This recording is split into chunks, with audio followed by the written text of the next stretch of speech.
Hello বন্ধুরা, তো দেখো ওই যে সাজুগুজু করলাম, একটা বিয়ে বাড়িতে যাবো আমরা। তো ওই যে রেডি হয়েছি, আর দেখো ওই যে বিয়ে বাড়িতে নেওয়ার জন্য কি নিয়ে এসেছি, দেখাচ্ছে নিয়ে এলাম বিয়ে বাড়িতে নেওয়ার জন্য।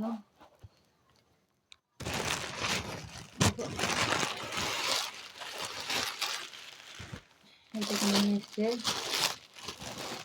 600 টাকা দিয়ে। কেমন হয়েছে, এটা হচ্ছে চুড়িদারের পিস, এটা হচ্ছে 2 মিটার দিয়ে, তো 2 মিটারের পিসটা দেবো আমরা, ওই জন্য কিনে নিয়ে এসছে।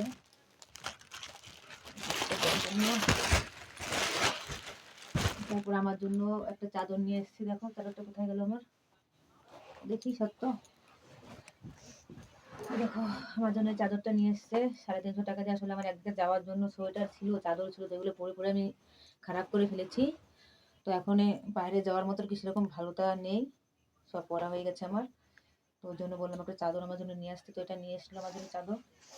দেখো এটা অনেকগুলোর ভিতরে খুঁজে খুঁজে একটাই পেয়েছে, এটা ভালোই। তাছাড়া অন্য অন্য কালার ছিল, কালারগুলো খুব ভালো ছিল না। তো দেখো আমার এই যে সাজুগুজু করে বসে আছি, এই শাড়িটাই পরেছি। আর অনেক ওটাই শাড়ি ছিল, তো ভাবলাম এটাই পরি, বেশি লাল চাল শাড়ি পরা আমার পছন্দ হয় না, আরও বিয়ে বাড়িতে যাচ্ছি রাত্রিবেলা ঠান্ডার সময়। তো দেখো কেমন লাগছে কমেন্ট করে অবশ্যই জানাবে। আর আমরা যাচ্ছি, তো গিয়ে যদি যদি সুযোগ পাই তাহলে আপনাদেরকে দেখাবো যে এখানটায় বিয়েতে কী কী দেয় না দেয়। যদি সুযোগ পাই তাহলে দেখাবো, নাহলে দেখানো সম্ভব না, আসলে এখান থেকে ভিডিও করে না তো। আর সবাই তো মুখ ঢেকে থাকে, তো আপনারা জানেন, আগেও বলেছি আপনাদেরকে। তো ওই জন্য যাবো, যদি ভিডিও করতে পারি তো আপনাদের কাছে ভিডিওটা অবশ্যই শেয়ার করবো, যে এখানটার খাবার দাবার কেমন দেয় আর কেমনভাবে করে সাজানো হয় বিয়েবাড়ি খাবার দাবার জায়গাটা অবশ্যই দেখাবো। দেখো রেডি হয়ে গেছে, বেশি সাজিনি, সামান্য একটু সেরেছি, শরীরটাও খারাপ, খুব রোগা হয়ে গেছি দেখে বুঝতে পারছো। এখন কী করবো বলো, যে যাচ্ছি শুধু। এখানটায় আরেকটা বিয়ে ছিল সামনে, তো সেই বিয়েটা তোমরা যেতে পারিনি। সেই বিয়েটা আসলে অনেক দূরে হচ্ছিলো, রিসর্টে। আমাদেরকে বলেছিল গাড়ি করে ছিল, তো তাও যাইনি আমরা। কে যাবে এত সে ভেতরে, পড়েছে শাড়িটা।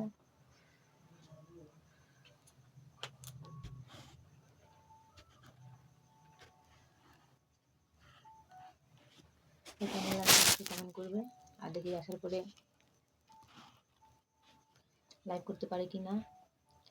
তবে দেখো হয়ে গেল, রেডি হয়ে বসে আছি, একটু পরে যাবো, পুরো 7টা বাজে, তো কিছুক্ষণ পরেই যাবো, এখন আর যাবো না। সেজে গুজে বসে আছে, আসলে মেয়েদের তো জানো রেডি হতে গেলে সময় লাগে অনেক। এটা অনলাইন থেকে মাঙিয়েছিলাম শাঁখা পলাটা, তো ওই শাঁখাটা একটু বড় বড় হয়ে গেছে, বড় হলে ওইটা শাঁখা না অরিজিনাল, আচ্ছা অন্য কিছুতে বানানো। আর এই যে পলা, তা পরে যাচ্ছে এখানটায় বাড়ি হিসাবে খুলে রেখে দেবো।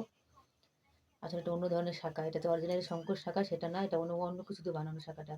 তো মিশো থেকে মাঙিয়েছিলাম, মিশো এর থেকে আর কী জিনিস দেবে বলো, এটাই ভালো জিনিস মিশো। তো বন্ধুরা ভিডিওটা কেমন লাগলো লাইক কমেন্ট করে অবশ্যই জানাবে বন্ধুরা। টাটা।